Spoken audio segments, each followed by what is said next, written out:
अस्सलामु अलैकुम वरहमतुल्लाहि वबरकातुहू। आज की वीडियो में हम बताएंगे कि औरतें सलात तस्बीह की नमाज सही तरीके से घर में कैसे अदा कर सकती हैं। सलात तस्बीह 4 रकअत की नमाज होती है और ये नमाज रसूलुल्लाह सल्लल्लाहु अलैहि वसल्लम ने हज़रत अब्बास रज़ी अल्लाह ताला अन्हो को बतौर तोहफ़ा और अतिया सिखाई थी। इसकी फजीलत ये इरशाद फरमाई है कि इसके पढ़ने से सारे गुनाह छोटे बड़े अगले पिछले सब माफ़ हो जाते हैं। क़यामत तक आने वाले तमाम इंसानों जिन्नों के नबी हज़रत मोहम्मद सल्लल्लाहु अलैहि वसल्लम के इरशादात में सलात तस्बीह पढ़ने की ख़ास फजीलत बयान की गई है और फजीलत ये है कि इसके ज़रिए साबिक़ा गुनाहों की मग़फ़िरत होती है। इस नमाज में अल्लाह तबारक व तआला की तस्बीह कसरत से बयान की जाती है, इसलिए इस नमाज को सलात तस्बीह कहा जाता है। सुबहानल्लाहि वल्हम्दुलिल्लाहि वला इलाहा इल्लल्लाह वल्लाहु अकबर कहना अल्लाह की तस्बीह है। इस नमाज में ये तस्बीह हर एक रकत में 75 मरतबा पढ़ी जाती है। इस तरह 4 रकत पर मुश्तमिल इस नमाज में 300 मरतबा ये तस्बीह पढ़ी जाती है।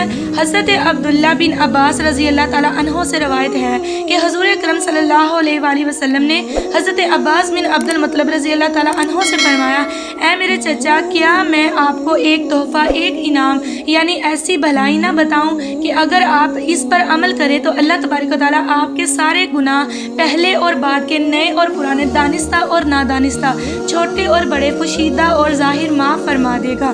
नबी करीम सल्लल्लाहु अलैहि वसल्लम ने अपने चचा से कहा, ऐ मेरे चचा, अगर आप हर रोज़ एक मरतबा सलात तस्बीह पढ़ सकते हैं तो पढ़ें। अगर रोज़ाना ना पढ़ सकें तो हर जुम्मा को एक मरतबा ज़रूर पढ़ें। अगर हफ्ता में एक बार भी ना पढ़ सकें तो फिर हर महीना में एक बार ज़रूर पढ़ें। अगर महीने में भी ना पढ़ सकें तो हर साल में एक मरतबा सलात तस्बीह पढ़ लें। अगर महीने में भी ना पढ़ सकें तो एक साल में एक मरतबा ज़रूर पढ़ें, और अगर एक साल में भी ना पढ़ सके तो सारी ज़िंदगी में एक मरतबा सलात तस्बीह ज़रूर पढ़ें। नाज़रीन, हमें चाहिए कि हम साल में एक मरतबा सलात तस्बीह ज़रूर पढ़ें क्योंकि इसकी बहुत ज़्यादा फजीलत है। नाज़रीन, आज मैं आपको सलात तस्बीह पढ़ने का बहुत ही आसान तरीका बताऊंगी और आप इसको आसानी से याद कर सकते हैं। मौलाना तारिक जमील साहब के बताए हुए तरीके के मुताबिक आपने 4 रकअत सलात तस्बीह की नीयत बांधकर खड़े होना है और अल्लाह अकबर कहकर सना पढ़नी है। सुबहानक अल्लाहुम्मा व बिहम्दिका पूरी पढ़ने के बाद आपने आऊज़ु बिल्लाह और बिस्मिल्लाह पढ़नी है। इसके बाद सूरत फातिहा पढ़ने से पहले 15 मरतबा सुबहानल्लाहि वल्हम्दुलिल्लाहि वला इलाहा इल्लल्लाह वल्लाहु अकबर वाली तस्बीह को पढ़ना है। उसके बाद आपने सूरत फातिहा पढ़नी है और कोई सी भी छोटी सूरत पढ़नी है। इसके बाद रुकू में जाने से पहले 10 मरतबा सुबहानल्लाहि वल्हम्दुलिल्लाहि वला इलाहा इल्लल्लाह वल्लाहु अकबर पढ़ना है। अब तक हमने 25 मरतबा ये तस्बीह पढ़ ली है और फिर रुकू में चले जाना है और रुकू में 3 मरतबा सुबहान रब्बियल अज़ीम पढ़ने के बाद 10 मरतबा इस तस्बीह को पढ़ना है। इसके बाद हमने समी अल्लाहु लिमन हमिदा रब्बना लकल हम्द कहते हुए खड़े हो जाना है और फिर 10 मरतबा यही तस्बीह को दोहराना है। इसके बाद अल्लाहु अकबर कहकर हमने सजदे में चले जाना है। फिर सुबहान रब्बियल आला 3 मरतबा कहने के बाद इसी तस्बीह को दोबारा 10 मरतबा पढ़ना है। फिर अल्लाहु अकबर कहकर दोनों सजदों के दरमियान बैठ जाना है और इस तस्बीह को 10 मरतबा पढ़ना है। अब अल्लाहु अकबर बोलकर दोबारा सजदे में चले जाना है और 3 मरतबा सुबहान रब्बियल आला कहने के बाद 10 मरतबा फिर से यही तस्बीह पढ़नी है।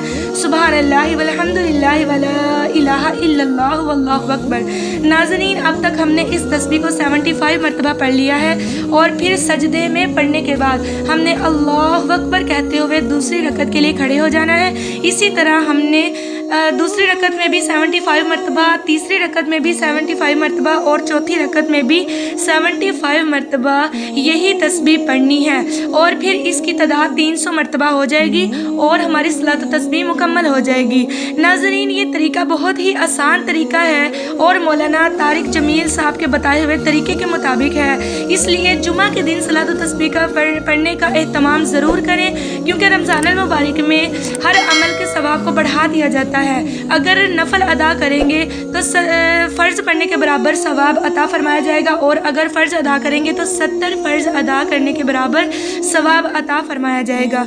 हमारी इस वीडियो को लाइक और शेयर ज़रूर करें और कमेंट करके ज़रूर बताएं आपको हमारी वीडियो कैसी लगी।